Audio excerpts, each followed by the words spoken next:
As you heard for yourself, Adam claims no jumper was the solution, not the problem. The remedy for these gang members to get out of the streets and make legal money. The only thing is, if he claims his platform was the solution, why are his co-host and his platform's guest in jail right now? On the podcast, he claimed that when the feds visited him, they asked him to provide certain information. According to Adam22, they requested he turn in information regarding a cease and desist document that Big U sent in to No Jumper. This cease and desist sent by Big U was requesting Adam take down a podcast episode in which his guest, Loose Cannon, accused him of being somehow involved in the death of Nipsey Hussle. According to Adam, he voluntarily handed over the documents. One thing that the feds wanted was the cease and desist from Big U to No Jumper, asking us to take down the episode in which Loose Cannon first made the explosive statements that suggested that Big U had previous knowledge of Nipsey Hussle's death.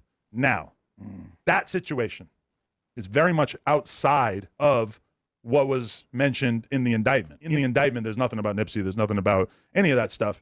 So this, to me, is kind of massive because it makes me feel like, oh, the FBI is interested in what Big U's involvement in Nipsey's death might be, which to me seems gigantic. I don't know why that cease and desist is not going to help them prosecute Brick Baby or Loose Cannon or anybody else. But the fact that they're interested in that, to me, adds quite a bit of credibility to the argument that perhaps Nipsey Hussle's death was a more complicated situation than it appears to be. Well, when this gave it to him, though? Isn't it? We did hand it over, yeah. Isn't it?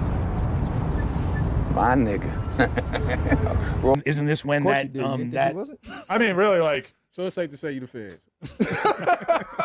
I'm happy to help the feds with talking about a document that we have. I'm happy to help the feds with talking about a document that we have obviously discussed on here over and over, and which doesn't implicate anybody.